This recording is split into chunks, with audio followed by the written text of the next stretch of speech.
when the rankings came out, there was a lot of talk about how you can't rank colleges and, ignore it, it'll go away. Well, finally the day arrived when the ranking guides were presented to our institution and then institutions around the country. And we had a stack of them in a conference room. So each one of us grabbed a ranking guide and opened it up to the National Liberal Arts Colleges. And we found, wow, there's our school, 27th out of 150.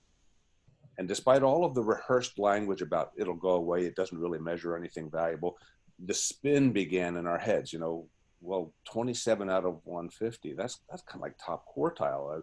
That's pretty good. And as we're musing about how we could spin this to our benefit, the boss was sitting in the corner with a copy and said, whoa, let's slow down here. Let's take a look at the list.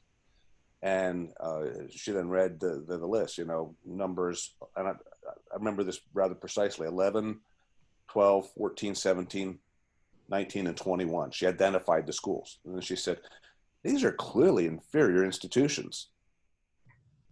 And she started to look around the room at each one of us, and she said, how could that happen?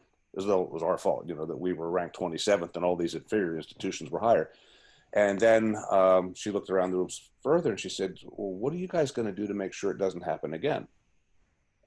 And that was the day that my job description changed. I went from being a dean of admission, I wasn't a dean of admission then, but an admission officer, a gatekeeper, if you will, to being somebody who was a strategic enrollment manager.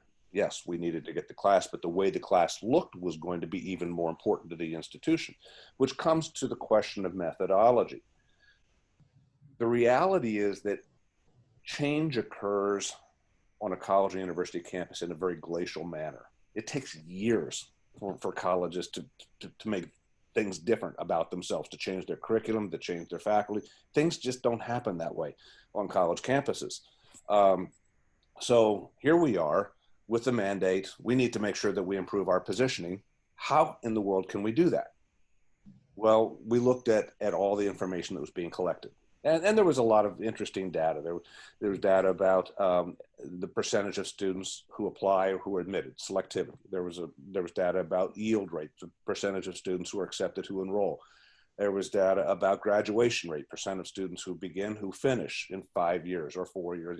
I don't remember what it was then, but there were all kinds of conversion rates that were factored in, and we began to look at all these things. Well, many of the points of data were things that we had no control over because they were really symptomatic of something that was much more institutional in nature. But the areas that we could control were things like that admission rate. Or maybe we were counting the student to professor ratio wrong, because that was an important rate. You think that having a close student to professor ratio would be very important. And we were noticing that some of the other institutions were reporting ratios of 11 students to one professor, 10, 9, 8 per professor. And we had what we thought was a pretty respectable 11 to 1 ratio, but we were wondering how could ours be 11 to 1 and other institutions be 8 to 1. So we began to examine our methodology. and we said, well, maybe we're counting students wrong. Should we really count the students who are not on campus right now? Maybe they're studying abroad. Maybe they're doing a Washington semester. Maybe they're on a health leave.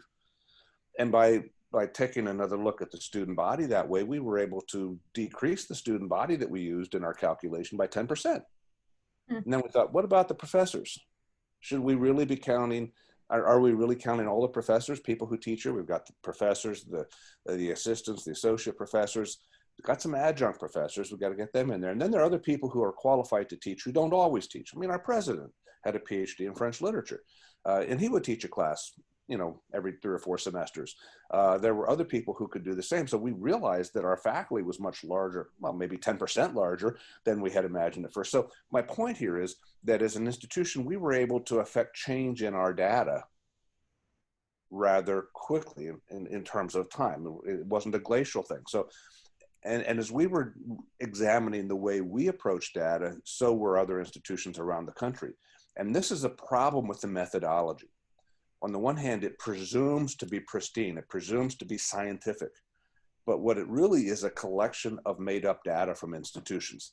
whenever institutions self-report information, as fine places as they might be, and I'm not trying to cast aspersions, you have to understand that at that particular point in time, pressure was on to look good, not just to get the class, but to look good.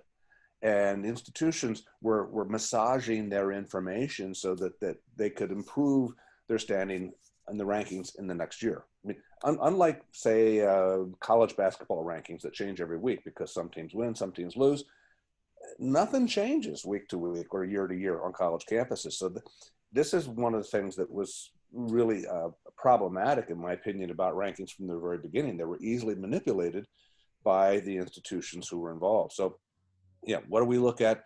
All kinds of ratios: student to professor, student to endowment, admit rate, all kinds of things. And then finally, we tried to figure out how we could best present our data. Many institutions, at the point in time when they would be asked to rank colleges, would set aside 2 to 3 days of retreat time. And the key decision makers of the institution would head off to some place where they couldn't be disturbed, and they would go over the questionnaire for the rankings, and they would come up with the information, the data they wanted to provide. Not necessarily the data that was true empirical, but data that they wanted to provide. So really is kind of a difficult thing to put much credence in.